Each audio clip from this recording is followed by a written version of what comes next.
আসেনি দরজা খুলেন কেন সকাল সকাল খুললাতে হ্যাঁ কেনাবে বলছে খুললা দেখে আর যদি আনোয়ার বলেছে গালি ভাই কিতা তোরা কিতা সকাল সকাল কথা কইন না আমি কি কই শুনেন কি হয়েছে কোন তো আমাদের রাত্রে ওয়াজ করছিলেন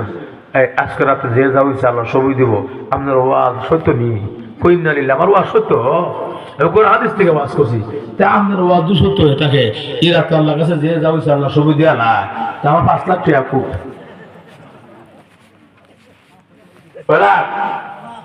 ওহন ইমাম সাহেব কো সর্বনাশ বিনাশ ওঠে কিনা এই যে 1000 নামাজ নাই 3 বছর 2 দিন নামাজ পড়ে এবার 8 লাখ টাকা পাইলি তো শুধু অন করে হ্যাঁ সাথে কথা কইলো আমার ইজ্জত যাওয়ার সালা ওঠে কিনা এর লেগে ইমাম সাহেব বুদ্ধি খারাপ জব চালাইছে কয় সেরাগালি ভাই চাইছিলেন কত 5 লাখ বেশি না 5 লাখ ও এর লেগেও দেখছি একজন ফেরেশতা একটা ব্যাগের মধ্যে 5 লাখ টাকা লইয়া সারা রাত মসজিদে ঘুরাইছে আমাদের মসজিদে খুঁজুই না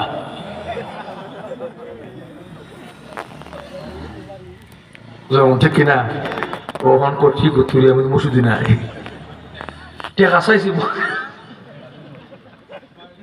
টাকা চাইছি মসজিদ তা আমি বাদ দিয়ে বলেছি তারটা মসজিদ বেকুলে কামড়ে সে করেছি এখন এই অবস্থা জানাতে উঠছে ওকে বিনাশ করলিস ইস 8 লাখ টাকা আড়াইলাম যেমনটা আমাদের ভাই তো আর এমন অবস্থা করে কি কামটা করলাম রে এবার ইমাম সাহেব কয় একটু জ্বালা বাড়াই দিই জ্বালা উঠছে জ্বালা একটু দ্বিগুণ বাড়াই দিই যেহেতু আমাদের আইসে চুলকায় আদর মুঠে কিনা এর লেগে ইমাম সাহেবকে শুনেন আপনি সারা রাত মসজিদে আইসেন না অসুবিধা হতে পারে সারা রাত বসে থাকতে বিষয়টা এরকম না আপনি নামাজ তরফ লাইবেন কজন নামাজ তখন আইসেন না আমি যখন ডান দিক বাম দিক সালাম পেয়েছি এর মেয়েদিকে আনোয়ারপুরের সমস্ত মুসল্লি নামাজের মধ্যে আসছে সমস্ত মুসল্লি কজন নামাজ পড়েছে ফেরেশতা সবার চেহারা দিকে চায় সবার চেহারা ওই দেখছে কিন্তু চেহারা গালিবার চেহারা খুঁজতে পারে না ফেরেশতার উদ্দেশ্য আসছিল সারা রাত আইসেন অসুস্থ থাকতে পারে কজন নামাজ আইলো